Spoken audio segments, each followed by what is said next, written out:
All right. I'm listening to the rain outside. It's dangerous. Oh, I love the rain. I sleep really good in it. Yeah. Well, I'm glad you got a good night's sleep because we had plenty of rain. It's still coming, so you could go back to bed. Chef Anthony is joining us this morning. And what else is good in this weather is frog gigging, I understand? Yes. Yes, and once you get those frogs, then it's time to cook them up. And this morning we're going to talk about a really great way to do those. So we're going to do frog legs this morning on our next segment. But first thing we want to talk about is some of the setup and the safety, because this is one of the easiest ways to set your house on fire. So I want you to do this at home, and I want you to be safe about it when you do it. So one of the first things we want to talk about is our pan. I'm using a cast iron pan. It's nice, thick walled. It has high sides so that I don't have to worry about my oil splattering out real bad. You want to fill this about a third of the way full. It makes life really easy. It's even heat all the way across it.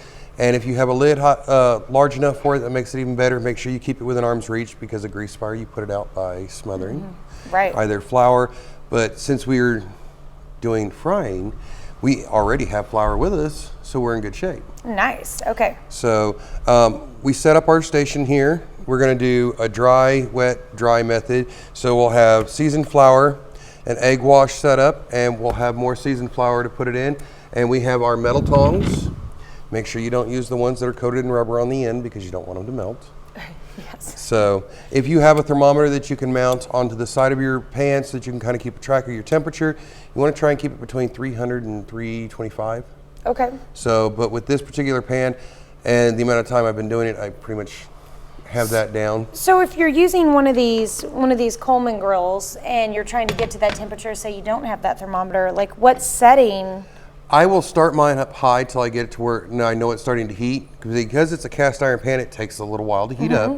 But then I turn it down to about medium heat. About medium. Okay. So I watch my flame, I watch how my proteins and vegetables are cooking inside the pan, and then I just make adjustments accordingly. If it needs to go up a little bit because of the amount of food that I put in, I can raise it, I can lower it. I have real easy controls over it, and they're right there at my fingertips, so it makes it real simple. If you do this at home, please don't do it on an electric stove. You can't really control the heat.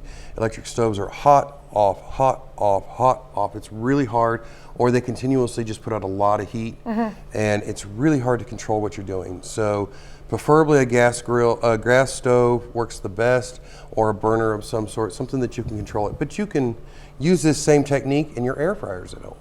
There you go. So, well, and I noticed you cook a lot with the cast iron as well, which I love.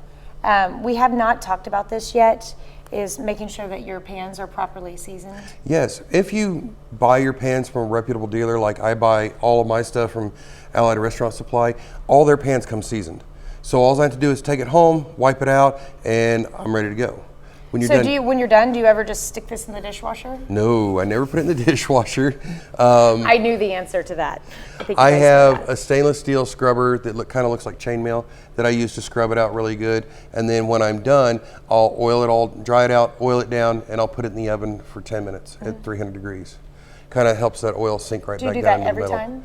I do that every time I use it. Okay. It just makes, some people say you don't have to. I personally do it just because I feel good doing it. And then I know it's seasoned 100% ready to go for the next time I use it. And if you've ever found that someone has cleaned a cast iron with soap, what can you do after that? After that, I suggest that you wash it out real good and wipe it out and dry it really well. Make sure that all the soap is off the surface of it. Put it in the oven for a little bit, take it out, oil onto a towel, wipe the inside of it all over, put it back into the oven to finish cooking. Give it about another 10 minutes and then let it dry. Just turn the oven off. Leave the pan in there, turn the oven off. It'll come down in temperature because that cast iron is going to hold heat for a long time. Yeah. So. And you can bring old cast iron back to life. Oh, yes. By seasoning it and baking it and stuff. Oh, yes. Too. There's all sorts of people. If you don't want to do it yourself, there's people all over Pittsburgh who rejuvenate cast iron, and it's not a problem to find them. So. We do ours. We do ours outside, like when we're campfire cooking. Oh yeah, that's the best way. Seasoning our pans at that point too. I love to cook on an open fire with a cast iron skillet.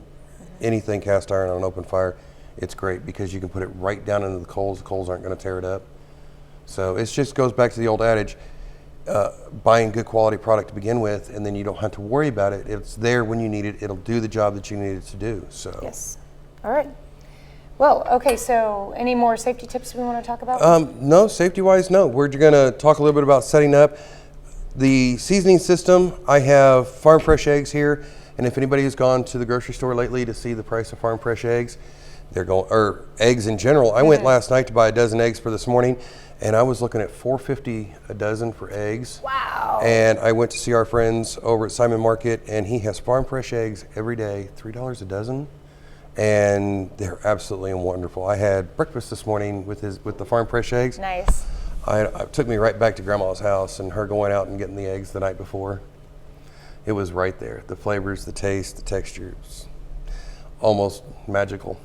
Seems So- that's the common story. The price of everything is going up these days. Price of everything's going up this day. That's why you make friends with your vendors.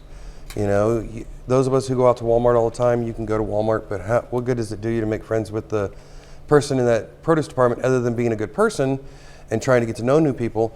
But if you go someplace like I do when I have to go out and buy stuff, making friends with your vendors, your fishmongers, your butchers, your providers, I use a lot with SGC, making friends with those people, they come to you when they have something new or something's going on sale, they let you know. You can always get a really good deal that way. Yes. So we'll set up our flour. What I have here is 2 pie pans. I like to use the pie pans because they kind of hold in all of the goodness real easy, and they're easy to clean.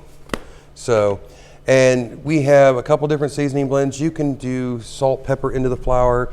You can do kind of whatever you want. We're going to use a pork rub.